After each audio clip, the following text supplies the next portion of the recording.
Assalamualaikum warahmatullahi wabarakatuh. Selamat pagi, selamat berjumpa dengan saya. Sebelumnya saya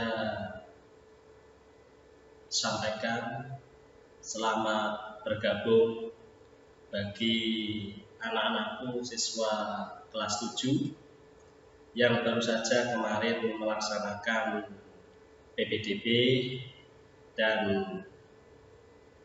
dilanjutkan dengan verifikasi daftar ulang, dan alhamdulillah anak-anak sudah diterima menjadi siswa SMP Negeri 1 Jombang. Anak-anakku sekalian yang saya hormati, sebelum materi ini kita mulai, terlebih dahulu saya ingin menanyakan sedikit tentang kabar atau kondisi anak-anak sekalian pada hari ini. Saya yakin anak-anakku sekalian pada hari ini dalam kondisi sehat walafiat, penuh dengan semangat untuk mengikuti pengenalan lingkungan sekolah PLS dengan modal daring, karena pada saat ini negara kita sedang mengalami wabah COVID-19 atau pandemi COVID-19. Harapan saya, semoga anak-anakku sekalian sehat selalu, istirahat yang cukup, jangan pergi kemana-mana, di rumah saja, ikutilah PLS atau pengenalan lingkungan sekolah di rumah dengan seksama, ikutilah sampai selesai.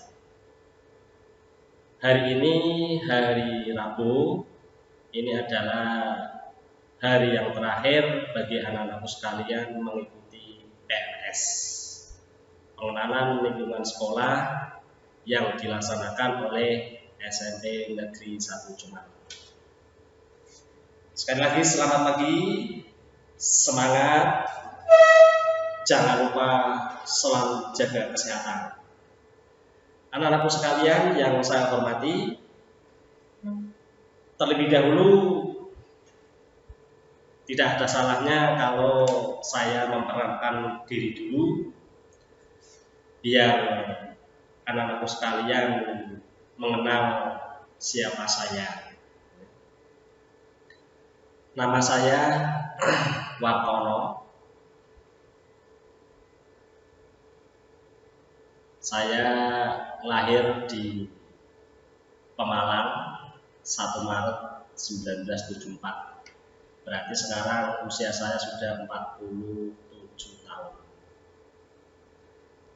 Sudah beristri dan punya anak 2. Oke, marilah kita mulai. Materi yang akan saya sampaikan pada hari ini adalah budaya hidup bersih dan sehat. Budaya hidup bersih dan sehat. Anak-anakku sekalian yang saya hormati, apa sih itu budaya hidup bersih dan sehat? Biar kita tetap sehat, ya, biar kita bisa menjalani aktivitas sehari-hari dengan semangat, berarti kita harus bisa atau harus sehat walafiat. Karena orang yang sakit pasti biasanya malas untuk melaksanakan segala sesuatu kegiatan. Beda dengan orang yang sehat, semangatnya luar biasa untuk meraih cita-cita, untuk belajar dengan sungguh-sungguh, untuk bersekolah dengan sungguh-sungguh, walaupun dalam keadaan apapun pasti akan semangat untuk selalu menjalani kehidupan. Anak-anakku sekalian, sebelum kita membahas terlebih dahulu, akan saya sajikan beberapa gambar. Ya, silakan dilihat dulu gambarnya. Ada 4 gambar. Yang pertama di situ ada sebuah sekolahan yang di situ banyak sekali sampahnya. Kemudian ini juga pemukiman pasar, ini pemukiman masyarakat yang sungainya juga banyak sampahnya. Dan ini adalah gambar di jalan di mana di situ banyak sekali kendaraan yang menimbulkan asap. Kemudian gambar yang berikutnya, ini mungkin efek dari gambar-gambar tersebut. Yang pertama di sini ada anak tato, banyak ikan yang mati, banyaknya tanah-tanah yang tandus kering dan anak-anak yang sakit. Kemudian gambar berikutnya ini yang mengasihkan, gambar yang kalau kita berada di sini itu kita akan merasa senang. Yang pertama, lingkungan sekolah yang bersih, kelas yang bersih sehingga anak-anak bisa belajar dengan tenang, lingkungan pemukiman dengan sungai yang bersih dan lingkungan yang bersih pula. Oke, marilah kita mencoba mempelajari apa itu budaya hidup bersih dan sehat. Nah, mari kita memasuki. Anak-anak bisa dilihat ya, pengertian budaya hidup bersih dan sehat. Apa sih pengertiannya? Pengertian adalah konsep hidup sederhana yang mengedepankan upaya-upaya dan kegiatan-kegiatan hidup sehat. Ini ya, konsep hidup sederhana. Konsep itu apa sih?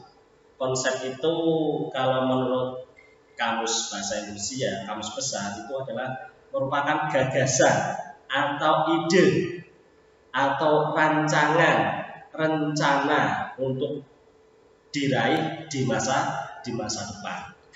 Nah, kalau kita ingin hidup atau memiliki budaya hidup bersih dan sehat, maka kita harus memiliki konsep hidup, kita harus memiliki gaya hidup, kita harus memiliki gagasan rencana ke depan biar kita hidup secara bersih dan sehat. Itulah yang dinamakan dengan budaya hidup bersih dan sehat. Kemudian kita lihat yang lainnya.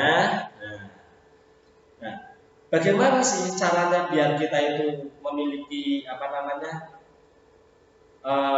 bisa berbudaya atau membudayakan hidup bersih dan sehat? Itu berarti kita harus selalu belajar dan mencari panduan-panduan, pedoman-pedoman yang bisa dijadikan oleh kita untuk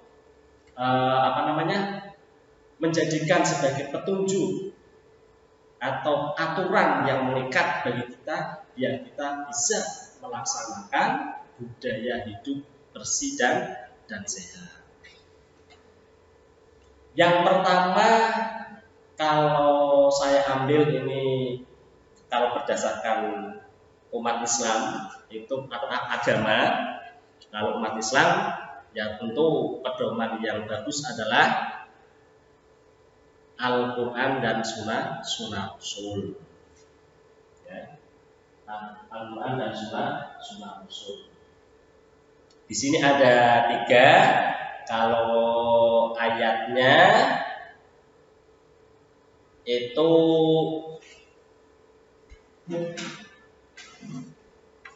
surat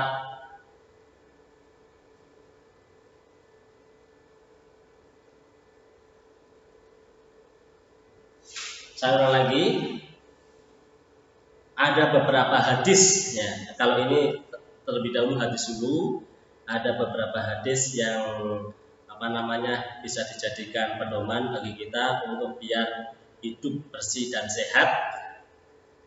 Yang pertama di situ ada at-tuhuru syatrul iman. Ya. At-tuhuru syatrul iman. Kebersihan itu sebagian dari iman. Ya. At-tuhuru syatrul iman.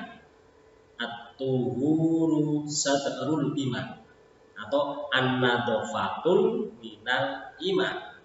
Kebersihan adalah sebagian daripada iman. Nah ini. Dengan berdasarkan hadis ini, berarti kita selaku umat Islam, dan saya yakin tidak hanya umat Islam, agama-agama yang lain itu juga pasti ada pedomannya, ada tuntunannya bagaimana cara agar atau bagaimana biar kita bisa berbudaya hidup bersih dan sehat. Nah, kalau dalam Islam itu tadi an-nadhafatul minal iman. Kebersihan itu adalah sebagian daripada iman. Ini ya. Ini yang bisa kita jadikan sebagai pedoman yang harus kita hayati, harus kita cermati, harus kita pahami, dan harus kita laksanakan agar dalam menjalani kehidupan di dunia ini kita bisa hidup bersih dan sehat, baik bersih jasmani maupun bersih rohani, baik sehat jasmani maupun sehat rohaninya. Semuanya harus bersih dan sehat ya.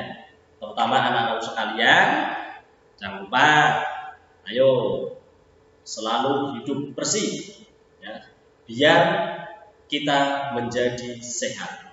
Itu pedoman dalam agama Islam. Kemudian ada yang lain ya. Kalau dalam peribahasa, ini adalah bahasa Latin yang dirontakan oleh orang Yunani yang namanya mensana in corpore sano. Mensana in corpore sano. Apa sih artinya mensana in corpore sano? Yaitu pikiran yang sehat terdapat dalam badan yang sehat. Ini bisa dijadikan sebagai suatu motivasi atau pegangan bagi kita selain tadi ayat tadi atau selain hadis tadi, yaitu mensana in corpore sano. Pikiran yang sehat terdapat dalam badan yang sehat.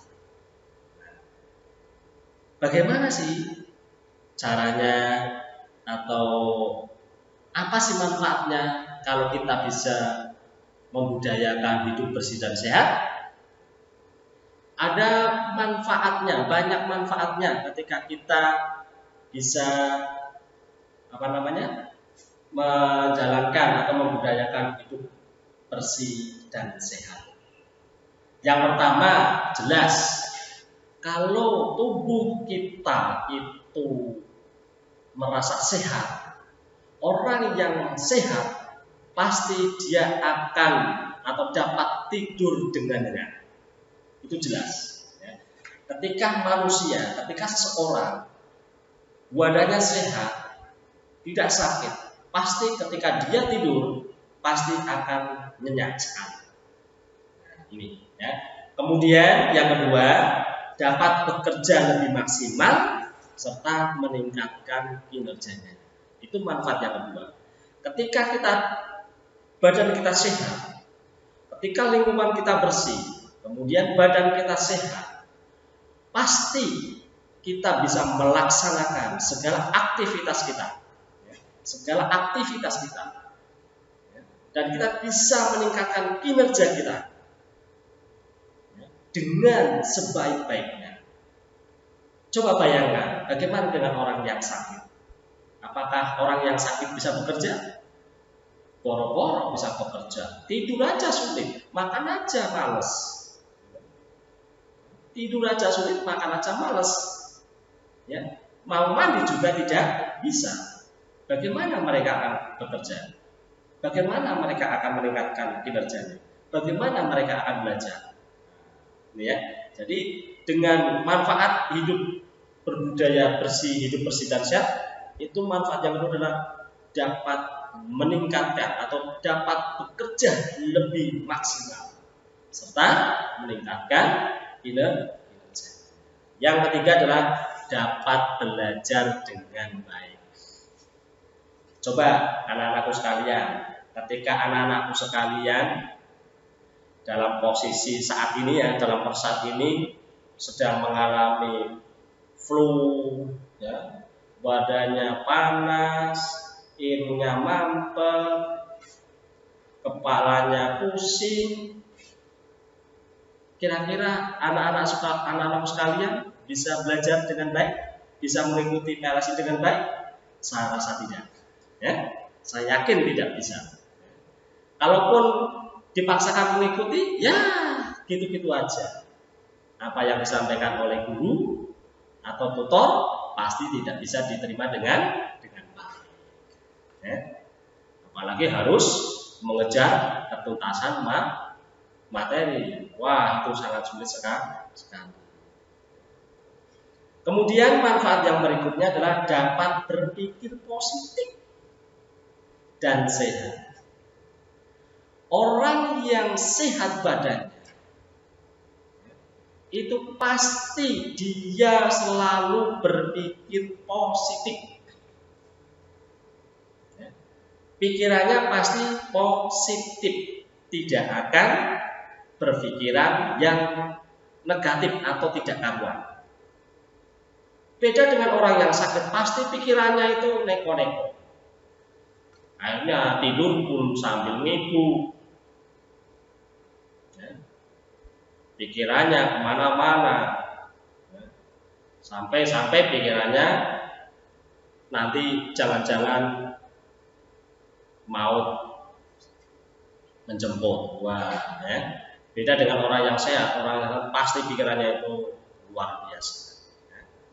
Orang yang badannya sehat, pasti pikirannya selalu berpikir positif dan selalu berpikir bagaimana cara mendapatkan masa depan yang lebih baik. Manfaat yang berikutnya adalah merasa damai, nyaman, dan tentram. Kalau kita lihat sehari-hari di televisi, itu bagi orang-orang yang hidupnya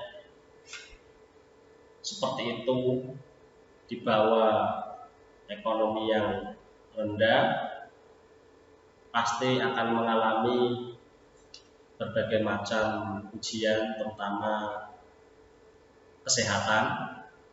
Mereka banyak sekali yang terkena penyakit, ya. Banyak terkena penyakit sehingga seakan-akan hidup mereka itu tidak damai, hidup di dunia ini, tidak tentram, tidak nyaman. Bagaimana dengan akan nyaman? Mereka tinggal di perumahan yang kumuh, punya rumah, karena badannya tidak sehat, tidak bisa membersihkannya, tidak bisa merapikannya.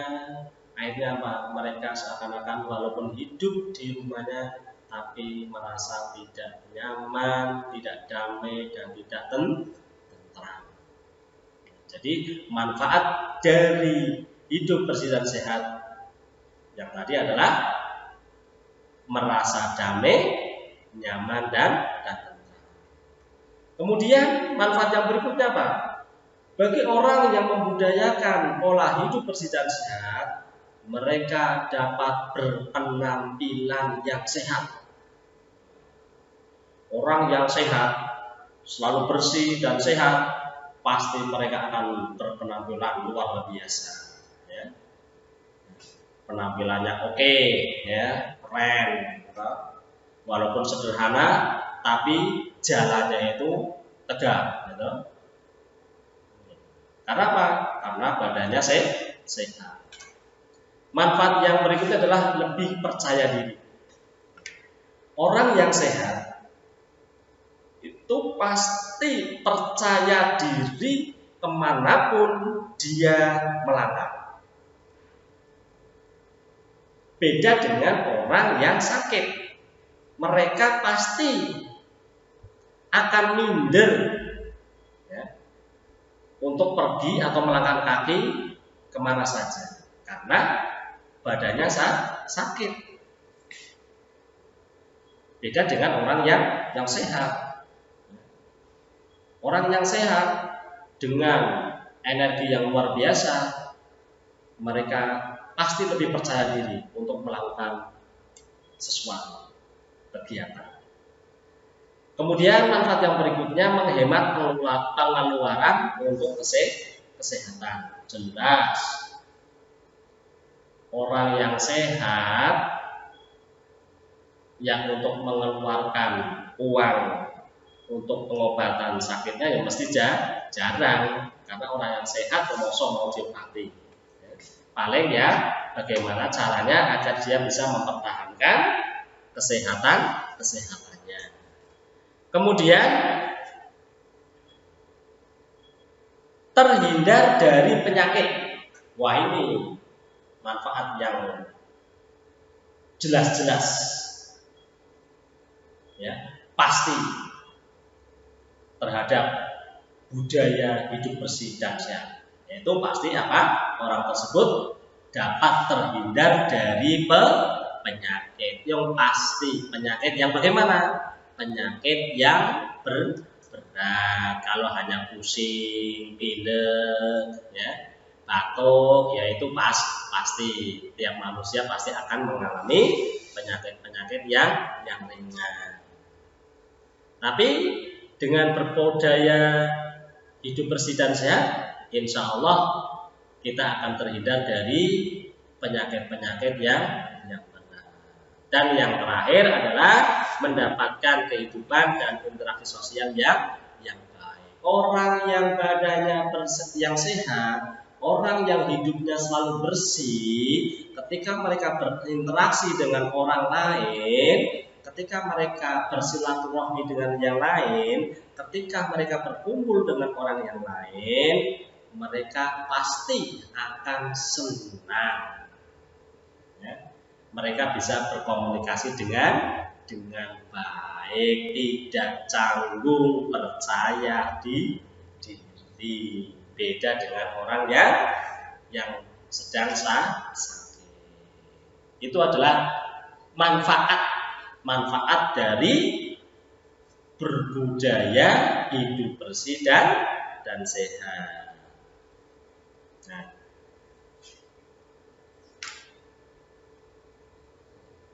itu ya. Kemudian anak-anakku sekalian, apa sih yang menyebabkan ya, lingkungan yang kita huni itu kok bersih? Dan apa sih yang menyebabkan lingkungan yang kita huni itu kotor? Apa sih yang menyebabkan kira-kira lingkungan yang kita kita singgah itu kok kotor? Banyak alasannya, banyak faktornya. Salah satunya adalah kurangnya kesadaran dan kepedulian manusia terhadap lingkungan. Nah, ini sering kita kita lihat baik di desa-desa maupun di perkotaan. Banyak sekali orang-orang yang kurang sadar atau tidak memperdulikan atau tidak memiliki kepedulian tentang lingkungannya, sehingga lingkungannya menjadi kotor, menjadi kumuh, ditempati ya tidak nyaman, tidak tentram. Tapi mereka karena tidak memiliki kepedulian yang tinggi, tidak memiliki kesadaran yang tinggi terhadap lingkungan, ya mereka cuek saja. Kemudian penyebab yang kedua adalah kurangnya kesadaran tentang dampak sampah yang terlalu banyak.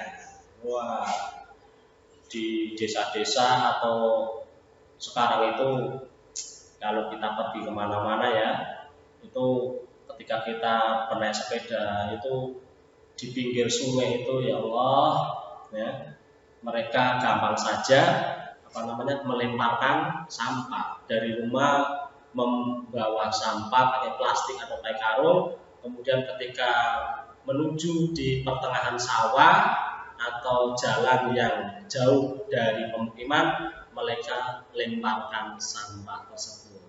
Itu namanya mereka kurang sadar, ya, akan dampak yang ditimbulkan oleh sampah yang terlalu banyak. Kemudian penyebab berikutnya adalah tempat sampah yang kurang. Mengapa lingkungan kita itu menjadi kotor? Selain itu tadi dua faktor, juga tempat sampah yang tersedia itu tidak ada.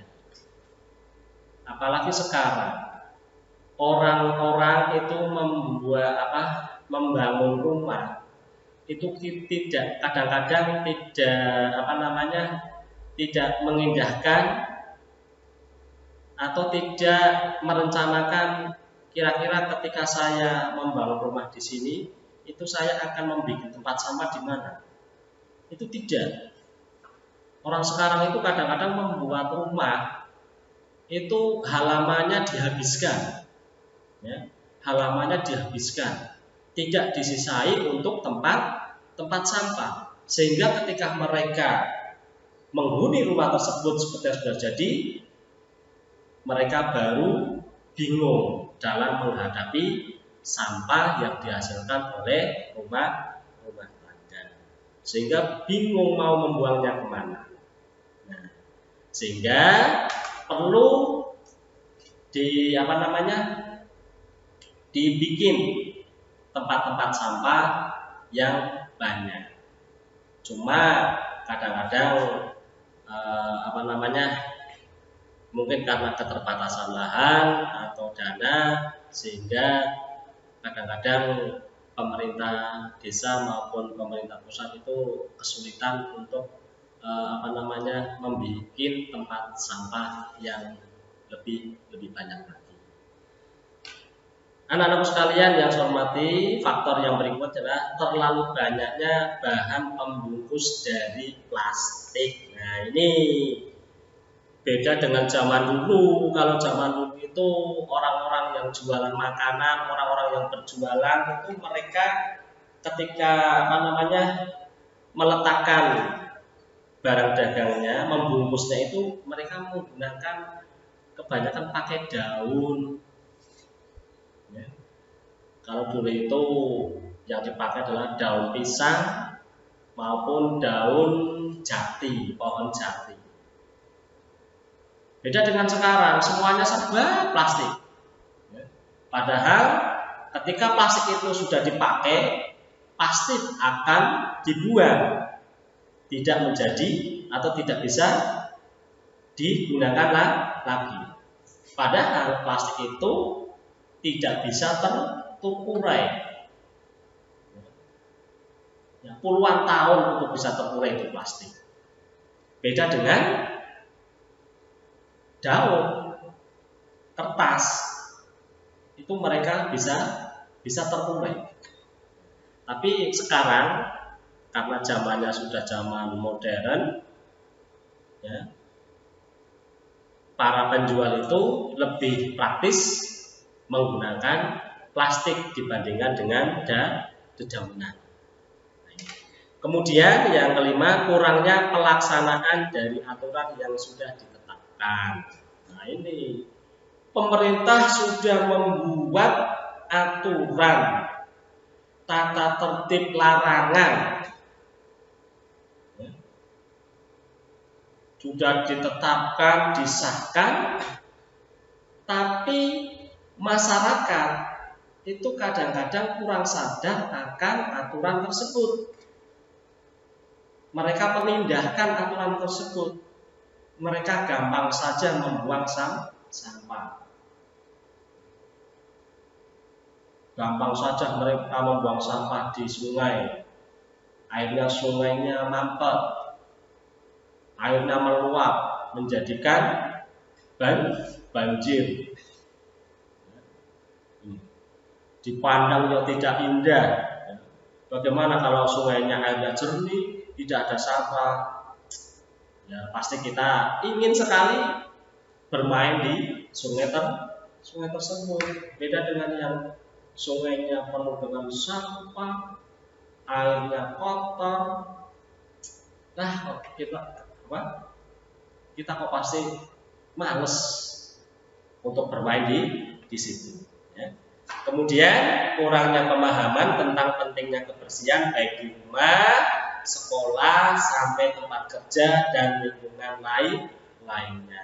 Ini kadang-kadang manusia itu kurang memahami pentingnya apa itu hidup bersih, apa itu kebersihan. Ya. Kebersihan itu bisa dimulai dari rumah. Rumah sudah bersih, menuju ke sekolah, sekolahnya juga harus bersih. Sekolah sudah selesai, menuju ke tempat kerja, tempat kerjanya juga harus bersih. Mau refreshing, di tempat refreshing juga harus bersih. Semuanya harus bersih kalau kita ingin hidup bersih dan sehat. Terutama kita kalau ingin tubuh kita itu terhindar dari penyakit-penyakit yang berat. Nah, bagaimana akibatnya kalau kita tidak bisa menjaga kebersihan atau kita tidak bisa merasa peduli pada lingkungan? Jelas bisa menyebabkan banjir, ya. Sampah yang tidak bisa tertangani, baunya na'udzubillah min dzalik, ya. Kalau sampahnya menumpuk pasti baunya tidak enak. Pencemaran udara di mana-mana, gitu. Kemudian munculnya berbagai macam penyakit. Kemudian tempat tinggal, tempat belajar dan tempat kerja yang kita tempati itu tidak nyaman. Kalau anak-anakku sekalian pergi ke sekolah, masuk ke kelas, kemudian kelasnya tidak bersih, kira-kira anak-anak akan belajar dengan nyaman enggak? Jawabannya pasti tidak. Makanya ketika anak-anak nanti berangkat ke sekolah, sudah diterapkan pembelajaran tatap muka, maka anak-anak harus bisa menjaga kebersihan kelasnya, ya, biar bersih, udaranya juga bersih, ruang kelasnya pasti dipakai untuk belajar pastinya nyaman, dan anak-anak pasti senang belajarnya di kelas. Okay? Nah, kemudian hal-hal yang mendasar yang perlu diupayakan dalam pembinaan hidup sehat bagi siswa. Yang satu, yang pertama, mencuci tangan dan menggosok gigi dengan bersih. Nah, ini biar hidup untuk membudayakan pola hidup bersih dan sehat. Caranya yang pertama apa? Anak-anakku harus rajin menggosok gigi dan selalu mencuci tangan. Ya, gosoklah gigi anak-anak secara teratur. Ya, biar apa? Anak-anak tidak mengalami yang namanya kena sakit gigi, ya. Kemudian kalau mau makan juga harus cuci tangan pakai sabun. Kemudian mengkonsumsi makanan yang bergizi. Biar badan kita sehat, berarti kita harus apa? Ya harus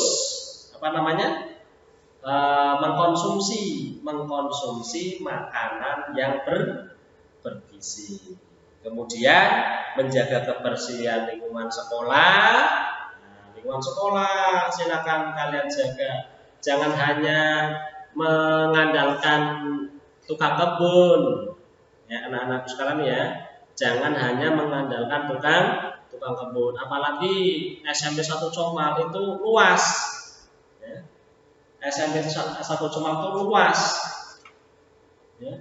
Bangunannya banyak, halamannya luas. Ya. Sedangkan mereka, ya, tukang kebunnya hanya ada beberapa. Saya yakin mereka tidak mampu membersihkan secara keseluruhan. Nah, bagaimana agar sekolah kita menjadi bersih? Ya, kita harus membantu mereka bersama-sama menjaga kebersihan. Di SMP 1 Comal itu sudah disediakan tempat cuci tangan yang banyak, hampir tiap kelas. Ya, tiap ruang sudah disediakan. Sebelum masuk ruang, anak-anak sekarang harus cuci tangan. Ya. Di samping itu, tiap kelas itu juga disediakan tempat sampah yang tertutup, baik di dalam maupun di luar. Nah, anak-anak harus ingat, ketika anak-anak mau makan, ya, atau membawa makanan, ya tolong pembungkusnya itu jangan dilempar aja, tapi masukkan ke dalam tong sampah. Ya. Jangan asal lempar. Kalau Pak jauh kok Pak tempat tong sampahnya, ya kalau bungkus permen ya masukkan ke saku dulu, disaku, baru ketika jalan mendapati tong sampah ambil, baru masukkan ke tong sampah. Jadi anak-anak sekalian, karena tukang kebun kita itu hanya beberapa orang, untuk mengurusi lingkungan sekitar SMP 1 Comal Jawa itu pasti tidak mampu. Nanti mereka butuh bantuan kita semua. Kemudian berolahraga, ya, anak-anak harus berolahraga. Olahraganya jangan olahraga yang berat, olahraganya yang ringan-ringan saja, yang kiranya dilakukan 35 menit itu selesai. Ya, itu hal-hal yang mendasar yang perlu dilakukan oleh anak-anak sekolah. Nah, apa sih upaya yang harus dilakukan dalam masa pandemi ini untuk berpola hidup bersih dan sehat? Yang pertama adalah menjaga kebersihan lingkungan rumah dan sekitar. Ayo anak-anakku sekalian, mulai sekarang rumah kita harus kita bersihkan, ya, secara rutin, ya, rutin. Bersihkan kaca-kacanya, jendelanya, mebelnya, dan lain sebagainya. Bersihkan mereka semua, ya, dari debu, ya, dari debu, biar udara yang ada di rumah kita itu menjadi bersih. Tata ruangan sebaik mungkin. Jangan biarkan pakaian itu tercantel di mana-mana. Ya. Ditata yang rapi biar indah. Kemudian menjaga lingkungan sekolah. Ayo lingkungan sekolah kita jaga bersama-sama. Ketika anak-anak berjalan mendapati sampah, ambil sampah itu, masukkan ke tong sampah, kemudian cuci. Ketika anak-anak masuk ke WC, jagalah WC tersebut. Jangan sampai kotor. Kalau BAB, ya siram sebanyak mungkin biar hilang. Ya, anak-anak kan sudah SMP, usianya itu sudah remaja, ya, menginjak remaja. Pikirannya juga semakin cerdas. Kemudian istirahat yang cukup dianjurkan dalam 1 hari 1 malam. Istirahat yang baik itu adalah 7-8 jam. Intinya berarti kita tidak boleh begadang, karena begadang itu pasti akan membuat tubuh kita itu menjadi sakit atau tidak baik bagi kesehatan. Ya, jam 10 lah, ya, jam 10 malam itu sudah tidur. Usahakan jam 10 sudah tidur. Jam 9 ya lebih bagus lagi. Bagaimana Pak akan tidur? Ada ikatan cinta. Nah, ya pokoknya jam 10 berusahalah untuk tidur. Ya. Kemudian berpikir positif. Selalu berpikir positif, tidak usah neko-neko. Tidak usah memikirkan yang sekarang terjadi, kena COVID, jangan. Pikiran yang positif aja, ya, berpikiran positif aja. Ya. Kemudian konsumsi makanan yang bergizi dan seimbang. Ya. Makanlah makanan yang bergizi, ya. Jangan junk food, ya. Atau makanan-makanan yang instan. Sekarang itu ya Allah, banyak anak-anak yang suka makanan yang instan, junk food. Jangan, ya. Makanan-makanan yang bergizi, ya, yang seimbang, ya. Jangan makan banyak ciki, atau nanti anak-anak akan mengalami kemandulan berpikir kan, ya. Karena sekarang itu ciki-ciki itu banyak sekali vaksinnya. Nah, vaksin itu nanti akan menyumbat saraf-saraf yang menuju ke otak, menjadikan otak kita menjadi mandul. Ya, makanlah yang bergizi dan seimbang. Kemudian beraktivitas yang ringan-ringan saja, tidak usah terlalu berat. Ya. Yang ringan-ringan saja. Olahraga yang ringan. Kemudian yang terakhir, terapkan 5M. Ya. Terapkan 5M. Yang pertama, mencuci tangan. Ya, cuci tangan pakai sabun dan harus dengan menggunakan air yang mengalir. Ya. Kemudian memakai masker. Ya, memakai masker. Usahakan kemana-mana pada saat ini ya harus pakai masker. Ya. Kemudian menjaga jarak. Jaga jarak. Ya. Tidak boleh jaga jarak, ya. Jangan terlalu pet-petan. Kemudian menjauhi kerumunan. Ketika ada kerumunan, jangan nekat, tapi harus menjauhi atau menghindar. Ya. Jangan nekat, ada berkerumun kamu langsung ikut, jangan. Ya. Kemudian yang terakhir adalah mengurangi mobilitas. Ya. Jangan pergi kemana-mana kalau tidak penting. Musim-musim sekarang tidak usah refreshing kemana-mana, tidak usah berwisata saja di rumah, ya, bersama keluarga. Ya, bagaimana caranya? Ya kerjasama, kerja bakti membersihkan rumah, itu namanya refreshing, ya. Menanam tanaman, ya, di rumah. Rumah yang masih kosong tidak ada tanamannya, perbanyak dengan tanaman. Pak, tidak bisa kau pakainya pot. Nah, ya, pakainya pot, tidak usah pakai tanah, ditanam di dalam pot, atau menggunakan polybag. Ya. Itu saja kiranya yang bisa saya sampaikan. Mengulas tentang budaya hidup bersih dan sehat. Itu sedikit tentang pola budaya hidup bersih dan sehat. Ayo anak-anakku sekalian, sekali lagi tetap semangat, ya. Jangan kendor, ya. Jaga kebersihan, baik kebersihan jasmani, rohani, maupun kebersihan lingkungan sekitar. Ingat, an-nadhafatul minal iman. Orang yang kebersihan itu adalah sebagian daripada iman. Kalau seseorang itu membuang sampah sembarangan, itu imannya perlu dipertanyakan. Itu benar-benar orang beriman atau tidak? Karena membuang sampah kok sembarangan. Kok tidak mau bersih, kok tidak mau bekerja bakti.